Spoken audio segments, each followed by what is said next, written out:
नमस्कार, जय जोहार। छत्तीसगढ़ न्यूज में आपका बहुत बहुत स्वागत है। चलिए देखते हैं आज की 25 फटाफट काम की और महत्वपूर्ण बड़ी खबरों को। पर इससे पहले आप वीडियो को कहां से देख रही हैं, कमेंट में बताना बिल्कुल ना भूलें। रायपुर जिले के 24 केंद्रों में बनाए जाएंगे आयुष्मान कार्ड। जिले के प्रत्येक नागरिकों का आयुष्मान कार्ड बनाया जाएगा। इसके लिए मुख्य चिकित्सा एवं स्वास्थ्य अधिकारी डॉक्टर मिथिलेश चौधरी ने शहरी क्षेत्रों के सुपरवाइजरों की बैठक में निर्देश दिए हैं।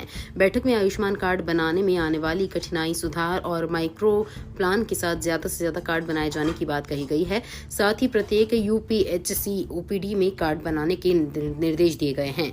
साथ ही स्कूलों में भी जिन बच्चों का कार्ड अभी तक नहीं बन पाया है, उनका भी बनाने के निर्देश दिए गए।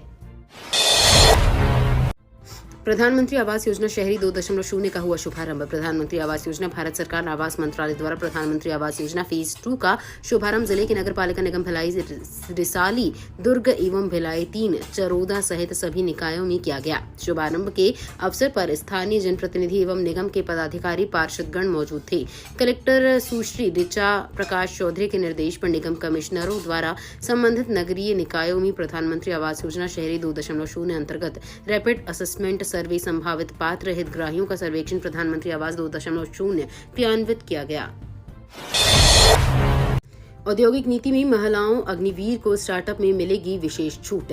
छत्तीसगढ़ के मुख्यमंत्री विष्णुदेव साय ने राज्य के आर्थिक विकास को नई दिशा देने के लिए औद्योगिक नीति 2024 से 2030 का शुभारंभ किया।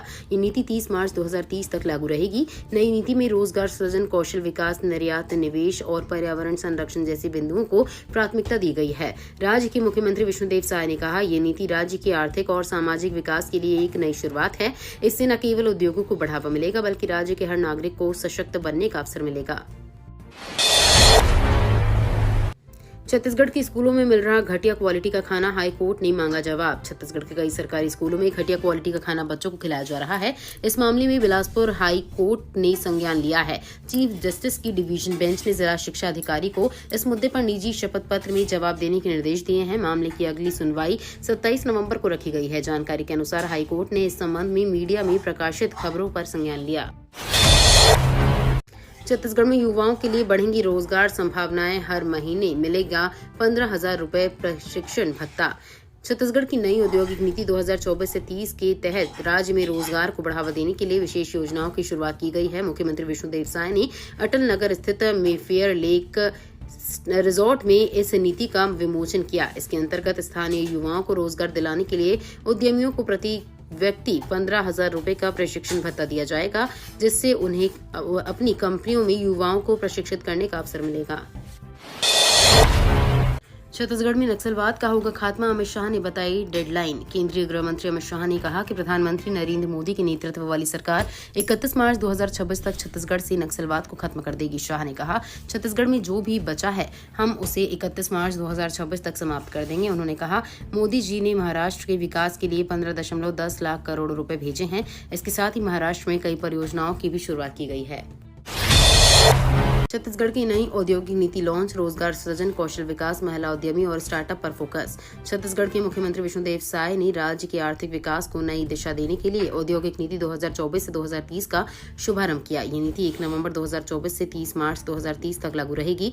नई नीति में रोजगार सृजन, कौशल विकास, निर्यात, निवेश और पर्यावरण संरक्षण जैसे बिंदुओं को प्राथमिकता दी गई है। मुख्यमंत्री विष्णुदेव साय ने कहा, ये नीति राज्य के आर्थिक और सामाजिक विकास के लिए एक नई शुरुआत है। इससे न केवल उद्योगों को बढ़ावा मिलेगा, बल्कि राज्य के हर नागरिकों को सशक्त बनने का अवसर मिलेगा। छत्तीसगढ़ के 54 गांवों में इस खतरनाक बीमारी का खतरा। छत्तीसगढ़ के कांकेर जिले में इन दिनों एक अजीब तरह की बीमारी फैल रही है। इस बीमारी से 1-2 नहीं बल्कि पूरे 54 गांव प्रभावित हैं। ये बीमारी है फ्लोरोसिस। दांतों के लिए ये खतरनाक है। बता दें, कांकेर जिला फ्लोराइड प्रभावित जिलों में से एक है। यहाँ के तकरीबन 54 गांव फ्लोराइड से प्रभावित हैं। यहाँ के बच्चे बूढ़े फ्लोरोसिस नामक बीमारी की चपेट में है। फ्लोराइड युक्त पानी के इस्तेमाल से डेंटल फ्लोरोसिस हो जाता है। जहां के बच्चे, बुजुर्ग, महिलाएं इस बीमारी से ग्रसित हैं। आर्थिक तंगी अब नहीं बनेगी बाधा। सीएम साय के कॉल ने खोली किलीमंजारो फतह की राह।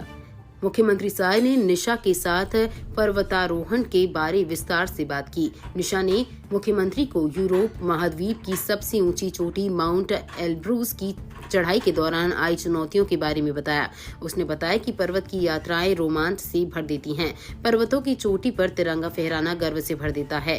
निशा ने आगे बताया कि अब अफ्रीका महाद्वीप की सबसे ऊंची चोटी किलिमंजारो को फतह करना चाहती हैं और उनका अंतिम लक्ष्य माउंट एवरेस्ट पर तिरंगा फहराने का है।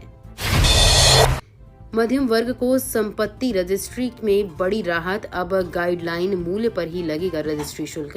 छत्तीसगढ़ सरकार ने संपत्ति खरीदने वाले मध्यम वर्ग के लोगों को बड़ी राहत दी है। अब किसी भी प्रॉपर्टी की खरीद बिक्री में गाइडलाइन दर से सौदे की रकम अधिक होने पर भी रजिस्ट्री शुल्क गाइडलाइन दर के अनुसार ही लिया जाएगा। इससे बैंक लोन पर निर्भर मध्यम वर्गीय परिवार को वास्तविक मूल्य के आधार पर ऋण मिल सकेगा। उल्लेखनीय है कि मुख्यमंत्री विष्णुदेव साय की अध्यक्षता में पिछले दिनों कैबिनेट की बैठक में लिए गए इस फैसले से विशेषकर उन नागरिकों को लाभ होगा जो बैंक ऋण के माध्यम से संपत्ति खरीदते हैं। कवच सुरक्षा के दायरे में होगा नागपुर से झारसुगुड़ा रेल नेटवर्क, कवच प्रणाली लागू करने की निविदा जारी। दक्षिण पूर्व मध्य रेलवे के नागपुर से झारसुगुड़ा रेलखंड के हाई डेंसिटी नेटवर्क मार्ग पर कवच प्रणाली लागू करने के लिए निविदा आमंत्रित की गई है। इस परियोजना का अनुमानित मूल्य 292 करोड़ रुपए है। निविदा 25 नवंबर 2024 को खोली जाएगी। इस परियोजना के अंतर्गत स्टेशन कवच उपकरणों की स्थापना, भवनों का निर्माण, टावरों की स्थापना, ऑप्टिकल फाइबर केबल बिछाने का प्रावधान आदि कार्य शामिल होंगे। रायपुर में 1008 भगवान शांतिनाथ का मंदिर तैयार, 17 नवंबर को भव्य वेदी शिलान्यास। दिगंबर जैन समाज की ओर से अशोका रतन शंकर नगर रायपुर में 1008 भगवान शांतिनाथ का मंदिर बनवाया गया है। इस मंदिर के निर्माण की महती जिम्मेदारी समाज के मनीष जैन बिलासपुर वालों को दी गई थी। 17 नवंबर को इस मंदिर में भव्य वेदी शिलान्यास का कार्यक्रम रखा गया है। अशोक रतन में रहने वाली जैन परिवार अपने बुजुर्गों व बच्चों को नित्य प्रतिदिन देव दर्शन सुलभता से उपलब्ध करवाने अपनी ही सोसाइटी में सभी के तन मन व धन के सहयोग से एक जिन चैत्यालय का निर्माण करवाने का विचार किया और ये विचार लगभग निर्माण के संपन्नता की ओर है। अंतर्राष्ट्रीय व्यापार मेले में छत्तीसगढ़ का स्टॉल इस बार विशेष आकर्षण का केंद्र। नई दिल्ली में आयोजित अंतर्राष्ट्रीय व्यापार मेले में छत्तीसगढ़ का स्टॉल इस बार विशेष आकर्षण का केंद्र है।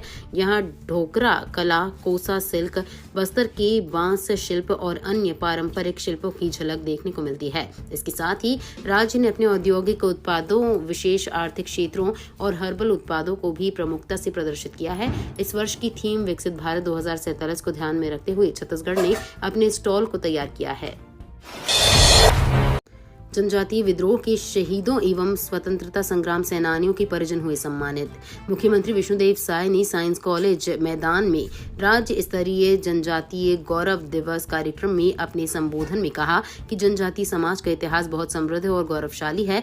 पूर्व प्रधानमंत्री भारत रत्न स्वर्गीय अटल बिहारी वाजपेयी और प्रधानमंत्री नरेंद्र मोदी ने जनजातीय समुदाय के मान, सम्मान और गौरव को बढ़ाने का काम किया है। अटल ने जनजातीय समुदाय के कल्याण के लिए पृथक से मंत्रालय बनाया और इस समुदाय के विकास को एक नई दिशा दी। रायपुर में 3 दिसंबर को दिव्यांग संघ का प्रदर्शन तेलीबांधा से मुख्यमंत्री निवास तक निकालेंगे पैदल मार्च। छत्तीसगढ़ दिव्यांग सेवा संघ 3 दिसंबर अंतर्राष्ट्रीय दिव्यांग दिवस को रायपुर में बड़ा प्रदर्शन करने जा रहा है। इसमें प्रदेश के सभी जिलों से 1000 से ज्यादा दिव्यांग शामिल होंगे। तेलीबांधा तालाब से घड़ी चौक होते हुए मुख्यमंत्री आवास तक मार्च निकाला जाएगा। दिव्यांग सेवा संघ के अध्यक्ष बोहित राम चंद्राकर ने बताया कि 1 महीने पहले हमारे संघ के प्रतिनिधिमंडल ने सीएम ने मुलाकात की थी, जिसमें 1 माह के अंदर मांगों को पूरा करने को आश्वासन दिया गया था और हमने अपने दिव्यांगजन स्वाभिमान पैदल को भी स्थगित किया। छत्तीसगढ़ में करीब 6000 कांस्टेबल की भर्ती। छत्तीसगढ़ में कांस्टेबल की 5967 पदों पर भर्ती निकली है। पहले चरण में बिलासपुर संभाग के रायगढ़ और सरगुजा संभाग में 893 पदों पर भर्ती की जा रही है। रायगढ़ में भर्ती प्रक्रिया 24 दिसंबर तक चलेगी। वहीं सरगुजा संभाग के सिलीफिली बटालियन परिसर में भी आज से भर्ती प्रक्रिया शुरू होगी। आरक्षकों के 769 पद भरे जाएंगे। इसके लिए 82,000 अभ्यर्थियों ने आवेदन किया है। छत्तीसगढ़ के इस जिले में 51 हाथियों का दल कर रहा विचरण, वन विभाग ने बढ़ाई सुरक्षा। कटघोरा वन मंडल में भालू के साथ 7 अभी हाथियों का झुंड विचरण कर रहा है। वन मंडल में 51 हाथी किंदई और पसान वन परिक्षेत्र में चल रहे हैं। इसमें बेबी एलिफेंट भी शामिल है। शाम होते ही कटघोरा वन मंडल में हाथियों का ये झुंड घने जंगल से निकल जाता है। झुंड का सामना ग्रामीणों से होता है और उनके बीच टकराव की स्थिति बनती है। हाथी खुद के बचाव में लोगों को मार देते हैं। छत्तीसगढ़ में बढ़ने लगी ठंड, न्यूनतम तापमान दर्ज की गई गिरावट। छत्तीसगढ़ में ठंड बढ़ने लगी है। सुबह के समय कोहरा छाने लगे हैं। कई इलाकों में न्यूनतम तापमान में गिरावट दर्ज की गई है। हालांकि आगामी 5 दिनों में न्यूनतम तापमान में कई विशेष परिवर्तन की संभावना है। इसके साथ ही आज मौसम शुष्क रहने की संभावना है। राजधानी रायपुर के कई जगहों पर गर्म कपड़ों के स्टॉल लगना शुरू हो गया है। मौसम विभाग के अनुसार प्रदेश में नमी की मात्रा बढ़ने पर तापमान में गिरावट दर्ज की जा रही है। पाकिस्तान को करारा झटका, पीओके में नहीं होगा चैंपियंस ट्रॉफी टूर। पाकिस्तान को बड़ा झटका लगा है। दरअसल आईसीसी ने पीओके के किसी भी क्षेत्र में चैंपियंस ट्रॉफी टूर को रद्द कर दिया है। आईसीसी ने आदेश जारी करते हुए पीसीबी को चैंपियंस ट्रॉफी का दौरा किसी भी विवादित पीओके के क्षेत्र में ले जाने से मना कर दिया गया है। बता दें कि पीसीबी ने चैंपियंस ट्रॉफी टूर का ऐलान किया था। टूर में पाकिस्तान ने स्काई, हुंजा और मुजफ्फराबाद जैसी जगहों को भी चुना था जो पीओके का हिस्सा है। भारत ने तैयार किया खतरनाक हथियार, खरीदने के लाइन पर कई देश। भारत ने अपने advance guided weapon system Pinaka का सफल परीक्षण किया। पिनाका मिसाइल सिस्टम 44 मिनट में 12 रॉकेट दागकर दुश्मन को पल भर में नस्तक नाबूद करने की क्षमता रखता है। बता दें कि अर्मेनिया के पहले ऑर्डर के साथ पिनाका मिसाइल सिस्टम भारत का पहला प्रमुख रक्षा निर्यात बन चुका है। वहीं अब फ्रांस ने अपनी आर्टिलरी डिवीजन को और मजबूत करने के लिए इस एडवांस रॉकेट सिस्टम को खरीदने की रुचि दिखाई है।